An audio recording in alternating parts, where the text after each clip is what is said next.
Hi there, I'm Laura. I'm 27 years old, and I recently found myself navigating life as a newly divorced woman after separating from my husband, Larry. Our love story began back in college, where we shared classes and quickly fell in love. We had a strong bond, but there was always a shadow over our relationship. Larry's mother, Lily. From the very beginning, Lily seemed to harbor an inexplicable dislike for me. She was always meddling in our relationship, offering unsolicited advice, and making me feel unwelcome. I expressed my concerns to Larry many times, but he struggled to confront his mother. He was torn between his loyalty to her and his love for me. Eventually, I resigned myself to endure Lily's criticisms, believing that Larry might have been unknowingly sharing too much with her, giving her fuel to criticize me. Our relationship faced many challenges, with frequent arguments about his mother's influence. But over time, Larry began to understand my perspective and stopped sharing the intimate details of our life with her.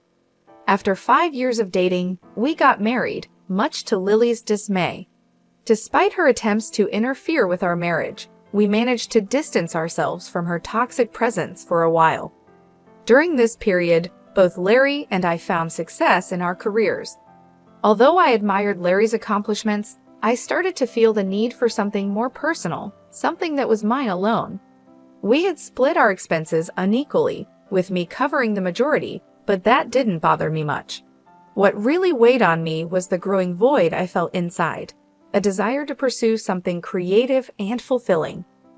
Drawing on my passion for design, I decided to explore graphic design as a side venture.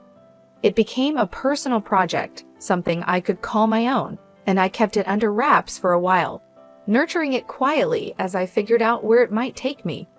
I decided to take a leap of faith and enrolled in graphic design courses, investing in equipment without Larry's knowledge. My best friend, Mary, was the only person I confided in about this new venture. She was incredibly supportive, offering me both encouragement and practical advice as I developed my skills. As my confidence grew, Mary introduced me to people who were interested in hiring me, even though I was just starting out. They appreciated my work and trusted me with their projects, helping me gradually build a client base. This new source of income made a big difference in our lives. It eased the financial pressures we were facing and allowed Larry and me to enjoy a more comfortable lifestyle. With each paycheck, I saved a portion, dreaming of surprising Larry with something special as a token of my appreciation for his support. However, I hadn't mentioned any of this to him yet, and every time I thought about bringing it up, it seemed like he was avoiding serious conversations. It wasn't long before I noticed something was off. Larry became increasingly distant, and I couldn't shake the feeling that he was hiding something from me. The first real sign of trouble came when Larry admitted that he had spent his entire paycheck on investments just a week after receiving it. We had a heated argument about it, but we managed to patch things up for the time being. To help make ends meet, I put in extra hours at work, which helped relieve some of the financial strain. But the following month, Larry repeated the same behavior, and I found myself feeling more and more frustrated. I couldn't understand how he could be so careless with his earnings, especially when I was working so hard to contribute to our household. In a moment of anger, I lashed out with hurtful words, though I quickly regretted my outburst. However, when Larry once again found himself without money for the 5th month in a row, I reached my breaking point. I had been meticulously managing our finances, working tirelessly not just at my day job, but also on my growing graphic design business, which was becoming our main source of income. It was becoming clear that something had to change, and I couldn't keep carrying the burden alone. I had reached my limit. "How could you let this happen again? Have you learned nothing?" I scolded Larry, my frustration boiling over. Despite his attempts to justify his actions, I was done bearing the weight of his financial irresponsibility. It was a tough decision, but I made it clear that I wasn't going to bail him out this time. Larry reacted with indignation and defensiveness, but I stood firm. "You can't gamble away your entire paycheck and expect me to cover for you," I asserted. "I won't enable this behavior any longer." Our argument quickly escalated, with accusations flying back and forth, until finally, Larry stormed out, leaving me alone to grapple with the turmoil of our crumbling relationship. In the aftermath of our confrontation, I couldn't shake the feeling that there was more to Larry's behavior than met the eye. Suspicions began to creep in, and I wondered if Lily, his overbearing mother, might be involved. Determined to uncover the truth, I decided to do some investigating while Larry was out. It didn't take long for me to find what I was looking for. Larry had carelessly left his bank account logged in on my laptop, and what I discovered shocked me. Contrary to his claims of being broke, Larry had more than enough money squirreled away. As I scrutinized his transactions, I found nothing unusual, just the usual debits and credits. But I couldn't understand why he had been hiding his finances from me and telling lies. Seeking clarity, I delved into his messages, and the first person I noticed him texting was his mother, Lily. Their conversation revolved around our recent altercation, with Larry painting me as the antagonist, claiming I had berated him for withholding money. Lily seemed to revel in the discord, affirming her suspicions about me. As I scrolled further, I uncovered a disturbing revelation. Lily had been relentlessly disparaging me to Larry, labeling me as materialistic, and insinuating that I was only with him for financial gain. Ironically, I was the primary breadwinner in our household. Their exchanges showed how Lily's toxic influence had fueled Larry's grievances against me, magnifying minor annoyances and nurturing his resentment. The final blow came when I realized just how deeply Lily's words had seeped into Larry's mind, twisting his perception of our relationship and turning him against me. The truth was out, and it left me reeling. When I discovered their scheme to cut me off financially, it felt like the ground had been ripped out from under me. Initially hesitant, Larry gradually gave in to Lily's manipulations, slowly yielding to her demands. He unknowingly provided her with more ammunition by sharing moments where I had expressed my frustrations, further fueling her animosity toward me. This betrayal was devastating, leaving me overwhelmed with hurt and confusion. Unsure of my next steps, I turned to my best friend, Mary, seeking solace in her comforting presence. I confided in her, revealing the distressing truth I had uncovered and desperately seeking her guidance in this tumultuous moment. Mary, ever the steadfast confidant, listened intently, offering her unwavering support as I struggled to process the betrayal inflicted by those closest to me. The situation weighed heavily on me, and I found myself at a crossroads, uncertain of the best course of action. It seemed glaringly obvious cut off Larry's support, wait for him to hit rock bottom, and then file for divorce. But Mary questioned the morality of such a plan, suggesting that it might be too harsh. Her concern prompted me to reconsider my approach, and she advised me to sleep on it and revisit the issue the next day. Exhausted both physically and emotionally, I welcomed the respite that sleep promised. The next morning, with the luxury of a weekend ahead, Mary and I decided to find comfort in the familiarity of a favorite movie. We drifted off to sleep in each other's company, the tranquility of the day offering a temporary sense of peace, a brief reprieve from the turmoil brewing within me. We indulged in simple pleasures, immersing ourselves in movies, enjoying culinary delights, and savoring each other's company. Despite the nagging thoughts of the previous day's revelations, I made a conscious effort to set them aside, prioritizing the much-needed break from the stress and heartache I had been experiencing. However, our peaceful reprieve was short-lived. A call from Lily shattered the calm. Reluctantly, I answered, only to be met with accusations and hostility. Her unwarranted attacks only served to heighten the tension, but with Mary's encouragement, I managed to maintain my composure amidst Lily's tirade. Then, amidst the hostility, an unexpected proposal emerged, a 40/60 split of everything between Larry and me. It was a proposition that dripped with skepticism, clearly a test of my commitment to the marriage. Despite the audacity of her demand, It left me contemplating the next steps in what was becoming an increasingly difficult and painful situation.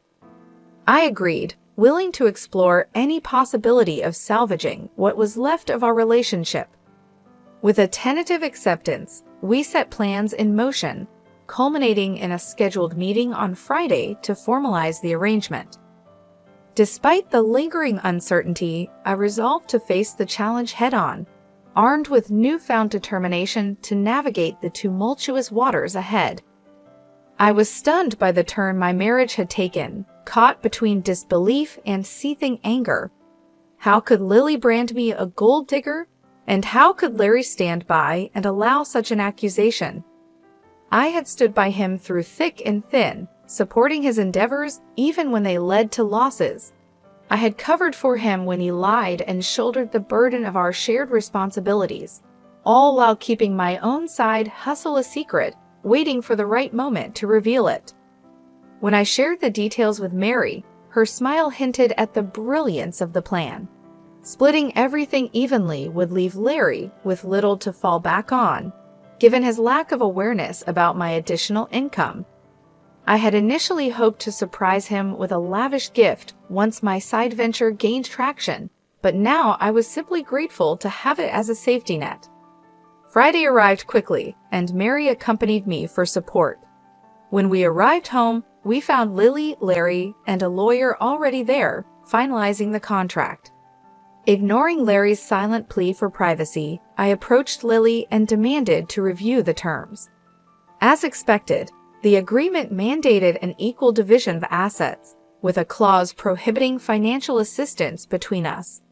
Reluctantly, I signed, knowing it would leave Larry scrambling financially. Predictably, problems ensued. Initially, our communication was limited to curt words, the rift between us too deep to bridge. Yet, living under the same roof required some level of interaction. Larry attempted to reach out and mend the divide, but I remained distant, resentful of his complacency in the situation. As time passed, Larry's persistent attempts to reconnect grew tiresome. The weight of our fractured relationship hung heavily over us, and I found it increasingly difficult to maintain my resolve. Despite everything, the reality of our situation was sinking in, and I knew that the path forward would not be easy. I eventually gave in. "Will you please just talk to me? We can't keep going on like this," Larry pleaded, his voice filled with a longing that caught me off guard. It was jarring to hear him express how much he missed our connection, especially after he had willingly signed away our financial unity. "What do you want me to say, Larry?" I retorted, my frustration clear. "Is that why you agreed to sever our finances completely?" His silence was deafening, revealing the deep divide between us as we stood at the brink of our shattered marriage. I struggled with the weight of our choices, unsure if reconciliation was even possible. "I just need to know where your loyalty lies, Laura," Larry implored. "Despite all the issues caused by your mother, you still choose to side with her. Is this truly what you believe is best for us?" "Please, Larry, don't speak ill of my mother like that. And what wealth are you so concerned about?" "I don't understand," I countered, feeling both confused and hurt. "I'm simply trying to make things right between us. Can we not lash out at each other?" "There will be no reconciliation until that contract is null and void," Larry replied defensively. "It's only been 3 weeks since we signed it, and I've seen no evidence to suggest you're not here for the money. If you're struggling financially, just let me know. I'm willing to help," I offered, trying to bridge the gap between us. "Wouldn't that be a breach of the contract?" "I won't risk violating it," I insisted. "Why are you making this so difficult? Can't we just be civil?" I could see Larry wrestling with conflicting influences, his mother's and his own. The Larry I married wouldn't have succumbed to such manipulation. That month, I focused on paying off our major debts, leaving Larry to manage on his own. With my share settled, I had more disposable income, and Mary and I indulged in lavish outings, while Larry always had an excuse for his financial constraints. My graphic design side gig was thriving, and I began to seriously consider quitting my day job. Meanwhile, Larry struggled, his portion of the pantry often bare. While a part of me felt sympathy for him, I couldn't ignore the choices he had made that led us here. I reminded myself that Larry had brought this situation upon himself, but that didn't make the unfolding events any easier to handle. Lily's unexpected visit, however, threw me off balance. She stormed into my home, her face a mask of anger, and before I could even greet her, she accused me of stealing from Larry. The words hit me like a slap in the face. Not only was I confused, but I was also immediately on the defensive. How could she possibly think I was stealing from my own husband? "What are you talking about?" I demanded, trying to keep my voice steady. "You're accusing me of seeking revenge on Larry because I don't like the contract he made us sign? That's absurd. Your son has been struggling all month, but it's not because I've been stealing his money to fund my outings. He has no money to steal, and you know it. And let's not forget who actually coerced us into signing that contract in the first place. You forced it upon us, and now your son is paying the price." Lily's eyes narrowed, and I could see her temper flaring. "Liar," she shouted. "I'm calling the police right now." "Go ahead," I replied, meeting her gaze head-on. "I haven't taken a single cent from your son. You won't find anything because there's nothing to find." "Then how do you have so much money?" she demanded, not backing down. "Your job doesn't pay that much more than Larry's, and he's told me you've cut back your hours. So where's all this money coming from?" I took a deep breath, deciding that now was the time to lay it all out. "I have another business on the side," I began. "A graphic design venture that I've been working on for a while now. I was planning to surprise Larry with it, to show him what I'd accomplished. But thanks to your constant meddling, that plan went down the drain. I was even going to use the money to buy you a car as a gesture of goodwill, to show you that I'm not the person you think I am." Lily looked taken aback, but she wasn't ready to relent just yet. "How much do you make from this side business?" she asked, her voice laced with suspicion. "More than you'd expect," I answered. "I've worked hard to build something successful, something I'm proud of. And all this time, I wasn't lying or trying to deceive anyone. I was simply trying to do something good, something positive. And now, thanks to your interference, everything I've worked for has been jeopardized. If you care so much about your son, maybe you should be the one supporting him instead of tearing down everything I've built." With that, I took a deep breath and reached into my bag, pulling out a set of divorce papers that I had been holding onto for this moment. The sight of them seemed to take Lily by surprise, but I was beyond caring about her reaction. I turned to Larry, who had been standing silently by, his expression a mix of guilt and resignation. "I didn't want it to come to this, Larry," I said, my voice softening as I addressed him. "I tried to make things work, even after everything that's happened. But I can't keep doing this. I can't keep living under the shadow of your mother's influence, and I can't keep pretending that everything is okay when it's not. I've worked hard to build a life for myself, and I deserve to be with someone who supports that, not someone who lets their mother tear us apart." Larry looked down, unable to meet my eyes. Lily opened her mouth to say something, but I cut her off before she could start. "This isn't just about money," I continued. "It's about respect, trust, and the foundation of a relationship that should have been built on mutual support. I've done everything I can to support you, Larry, even when things were tough. But I need to take care of myself now. I need to protect what I've built." With those words, I handed the divorce papers to Larry. The silence that followed was heavy, filled with the weight of everything that had led us to this point. Lily looked at the papers, then at Larry, her face a mask of disbelief. I knew it wasn't going to be easy, and the road ahead would be filled with challenges.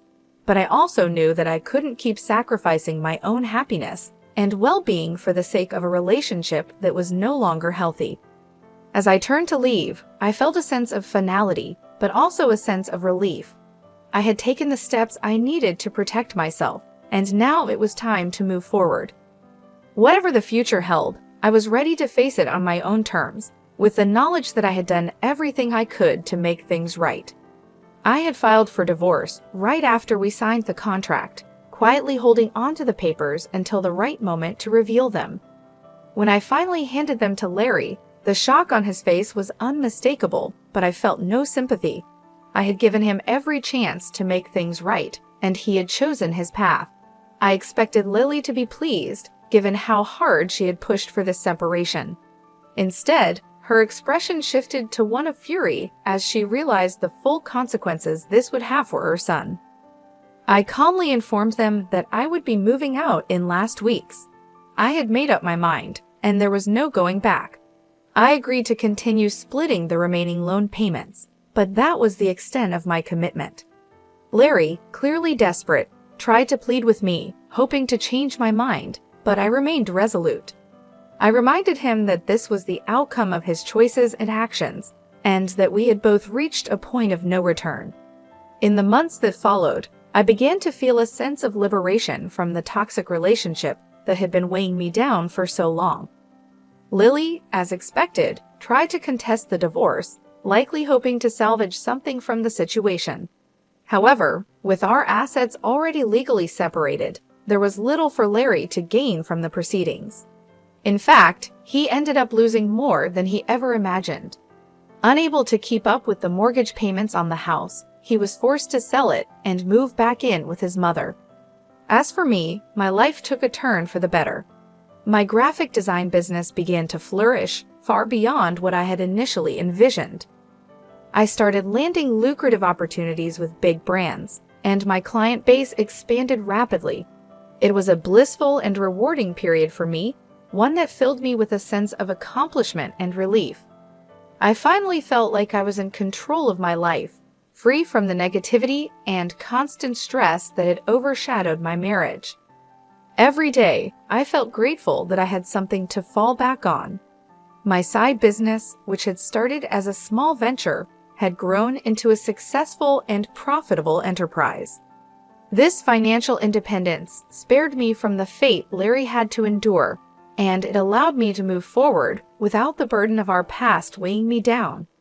Larry's situation was quite different. With the house sold and his financial stability shattered, he struggled to adjust.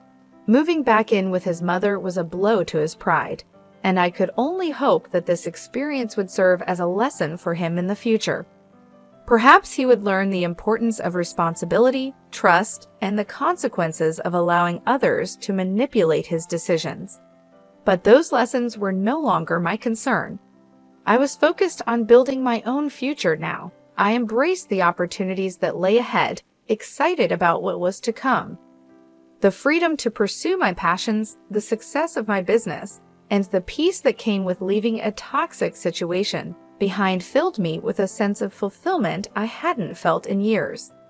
Life was finally moving in a positive direction, and I was determined to make the most of it. I surrounded myself with supportive friends, like Mary, who had stood by me through thick and thin.